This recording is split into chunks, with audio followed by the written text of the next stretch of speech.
आज मी तुम्हाला आहे ना गुळ शेंगदाण्याचे पौष्टिक असे लाडू दाखवणार आहे।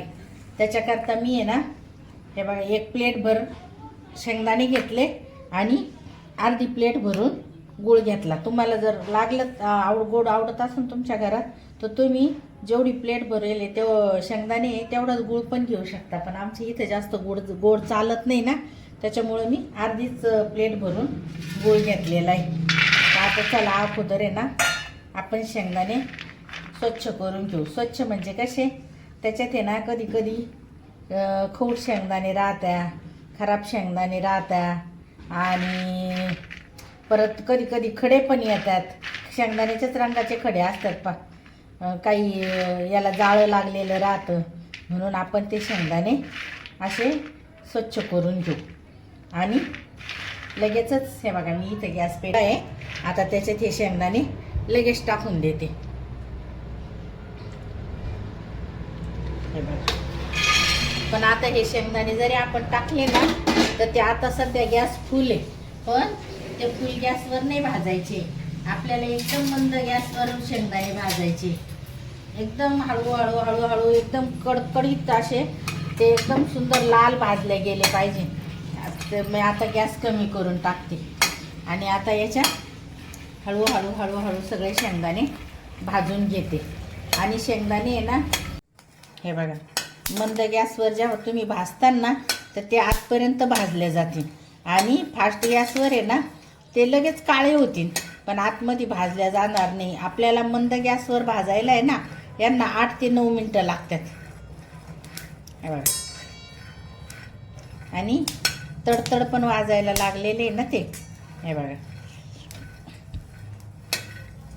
आपण आहे ना हे शेंगदाण्याचे लाडू कशासाठी करायचे असतात, लहान मुलांना आहे ना डब्याला सकाळी सकाळी शाळेत जायच्या टायमाला एक लाडू खायला दिला तरी पण खूप पौष्टिक असतो। आपल्याला आहे ना डॉक्टर हिमोग्लोबिन कमी झालं म्हटलं की लगेच म्हणते शेंगदाणे आणि गुळ खा। आता असं नुसतं गुळ आणि शेंगदाणे आपल्याच्यानी खाल्ल्या जात नाही, मग त्याच्याकरता हे लाडू करायचे असतात। तर हे खूप पौष्टिक असे लाडू आहे, तुम्ही एकदा नक्की करून बघा। आणि अगदी कमी साहित्यात काहीच नाही लागत, फक्त गूळ आणि शेंगदाणे।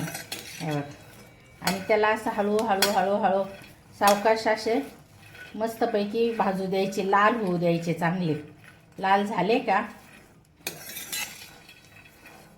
मगच त्याचा खरा उपयोग होतो। आपण नुसते अर्धे कच्चे वापरले ना त्याचा उपयोग होत नाही।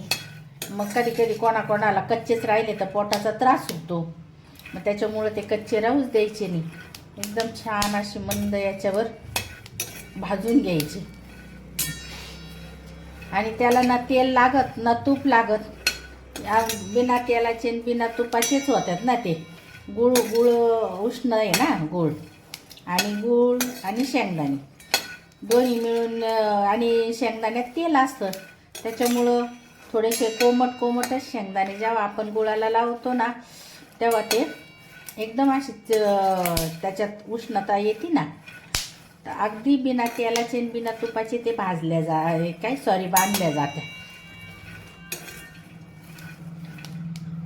हे बघा, शेंगदाण्यातून आता कसं असं तडतड आवाज यायला लागलाय ना, आणि खूप छान असा मंद सुगंध पण सुटलेला आहे। भाजल्या गेले म्हणजे ते एकदम आतून पण बाहेरून पण। आणि शेंगदाणे मंद आचेवरच भाजा, नाही तर खूप काळे झाले तर ते कितीतरी दाणे जळाले ना मग लाडूला कडवटपणा पण येतो ना, त्याच्यामुळं शेंगदाणे शक्यतो जळूच देऊ नका, मंदच याच्यावर भाजा। हे बघा, आता माझे शेंगदाणे आहे ना खूप छान भाजले गेलेले करता ना, म्हणजे असं त्याचं टलकर निघतं। ह्या जेव्हा ते तडतड करता ना हे बघा असं त्याचं टलकर निघतं, म्हणजे म्हणून ते अशी तडतड वाजेपर्यंत भाजायचे आपल्याला।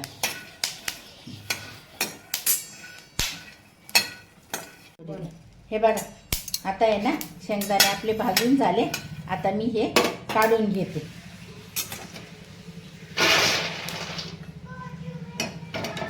शेंगदाणे ना आता गार झालेले, पण मी ना यांना चोळणार नाही।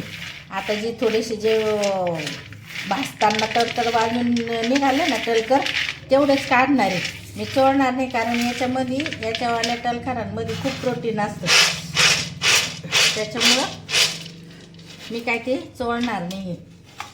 तुम्हाला वाटलं तर चोळा, त्याची टलकर काढा, पण मला नको वाटतंय ना, नको बा कशाला, त्याच्यात पण इतकं प्रोटीन असतं. आणि आपण तब्येतीकरता खातो म्हटल्यावर कशाला ना, जे तब्येतीला लागणाऱ्या चांगल्या ज्या वस्तू आहेत त्या आपण कशाला हाताने हे करायच्या ना, म्हणून साठी मी त्याचे टलकर काढणार नाही. हे बघा, आता आहे ना, याच्यातले अर्धे शेंगदाणे मी याच्यात टाकून घेणार आहे मिक्सरच्या भांड्याला. अर्धे शेंगदाणे याच्यात टाकून घेणार आहे. हे बघा, 2-3 विलायची आहे ना, त्या विलायच्या सोलल्या आणि त्या पण याच्यात टाकून घेणार आहे.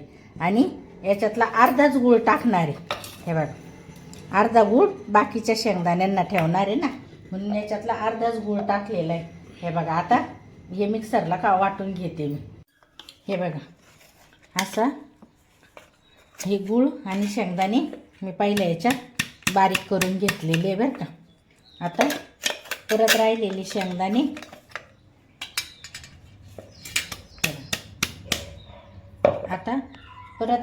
शेंगदाणे, आणि गूळ मी एकत्र करून घेणार आहे.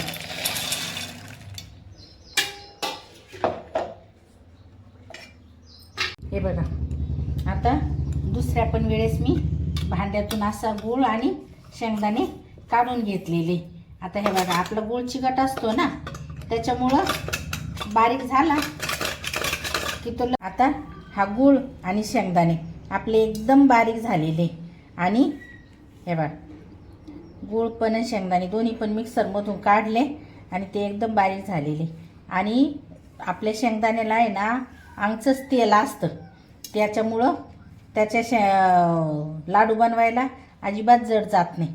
हे बघा, आता हे दोन्ही पण 2 वेळेस काढलं होतं ना, मग मी हे सगळं एकजीव करून घेतलं. हे बघा, सकाळी ना आपण शाळेत जातात ना मुलं, त्यांच्या डब्याला 1 लाडू द्या, नाहीतर घरी 1 लाडू खायला लावा. पण तो इतका पौष्टिक आहे ना, तर लेकरांच्या बुद्धीची वाढ होती. आणि गुळामुळं गूळ शेंगदाणे रक्तवाढीला चांगले राहतात. दवाखान्यात गेल्यावर डॉक्टरने रिपोर्ट बघितला हिमोग्लोबिन कमी, गूळ शेंगदाणे खा. मग त्याच्यापेक्षा आपल्याला गूळ शेंगदाणे असे खाल्ले जात नाही, म्हणून आपण त्याचे असे लाडू करून द्यायचे. लाडू करून दिल्यावर लेकरं पण आवडीने खाता ना.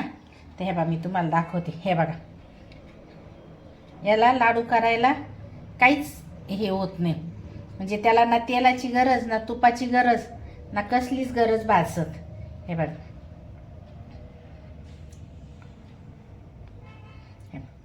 सुंदर असा लाडू आपला तयार झाला. हे बघा, आपण एखाद्या पेशंटला भेटायला गेलो तरी आपण हे लाडू बनवून नेऊ शकते.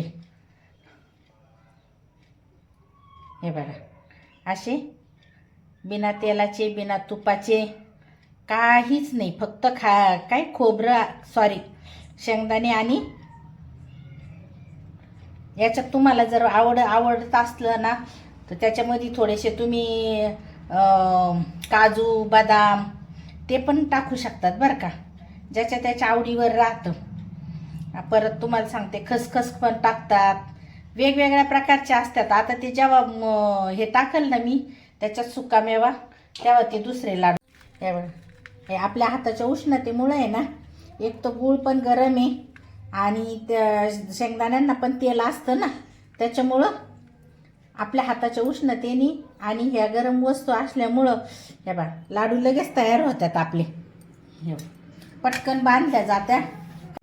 हे बघा, अगदी कमी साहित्यात, म्हणजे गूळ आणि शेंगदाणे या 2च वस्तूमध्ये होणारे आणि आपल्या शरीरात हिमोग्लोबिनचं प्रमाण वाढवणारे हे लाडू तुम्हाला कसे वाटले आम्हाला कमेंट करून नक्की सांगा. आणि व्हिडिओ आवडला असेल तर व्हिडिओला लाईक करा, शेअर करा आणि चॅनलला आमच्या प्यारी लक्ष्मी आणि फॅमिली या यूट्यूब चॅनलला सबस्क्राईब करा. धन्यवाद.